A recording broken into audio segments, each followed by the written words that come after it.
Hey friends, I'm sitting outside on this absolutely beautiful day, and I just want to talk to you about one aspect of spiritual awakening that not a lot of people talk about, but a lot of people have questions about, and that is sleeping during a spiritual awakening. For many people, once you awaken, you find that it's hard to sleep the whole night. You find that you're waking up during the night, especially around 2, 3, 4 a.m., or you're waking up every couple hours, and it can be very, very frustrating. For a lot of people, they wake up like this, myself included, but aren't necessarily tired during the day, and so people wonder, why is this happening and what's going on? Do I need to worry about it? No, you don't.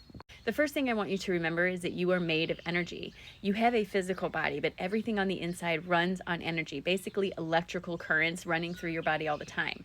Your physical body is going to need rest to recuperate, to regenerate, and all the stuff it does when we're sleeping. While your physical body is resting, your human brain, your mind, your mental aspect is unwinding everything you learned during the day, everything you experienced, and bringing that up as visuals sometimes to deal with them. And that's why sometimes the visuals of a dream don't always make sense. Sometimes you're trying to make sense of something that doesn't make sense. However, your energetic body, the metaphysical aspect of you, your soul, your spirit, your higher self, whatever you want to call it, that doesn't need to rest because it's pure energy, right? So at night, when you lay down to go to sleep, if you are waking up a lot of times what's happening is because you've become more efficient with your energy as a result of your awakening experience and doing your meditations and journaling and all the stuff you're doing. Because you become more efficient with your energy, when you go to sleep at night, your body is resting, but your metaphysical body is leaving and coming back, leaving and coming back, leaving and coming back. The more efficient with your energy you are, the more aware of when you come back to your body you are. For myself, as well as many people that I have worked with, this feeling of coming back to your body will wake you up. For me, it's an instant surge of heat. My whole body is just on fire for about 5 seconds, and it wakes me wide awake, and then I'm laying there going, okay, now I'm awake, now what? And I used to lay in bed and toss and turn and try to make myself go to sleep. But what I found is if I get up, move around, maybe drink a glass of water, I can more easily go back to sleep, trying to move that energy that just returned. So if you've gone through an awakening experience and you're finding you're having trouble sleeping, I just wanted to let you know this is all normal for those of us who are awakened.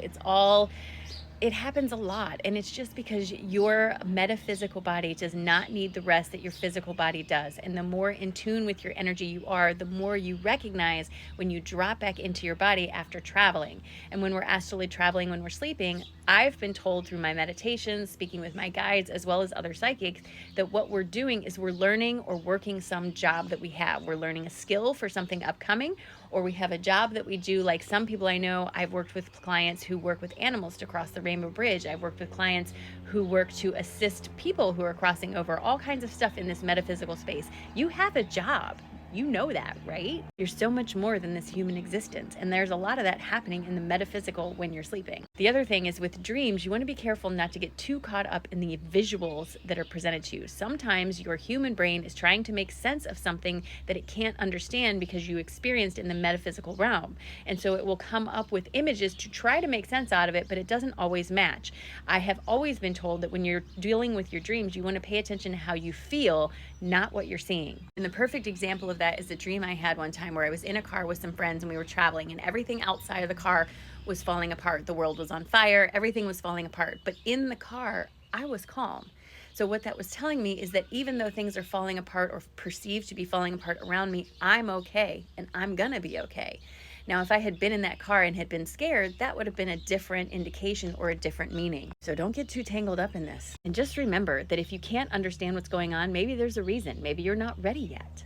So don't push it. Just continue with your practices and journal about your dreams. And sometimes understanding comes through later on when you have a clearer mind. But I just wanted you to know, if you're struggling with your sleep, you're definitely not alone, friends. It's very common. Have a great day, friends.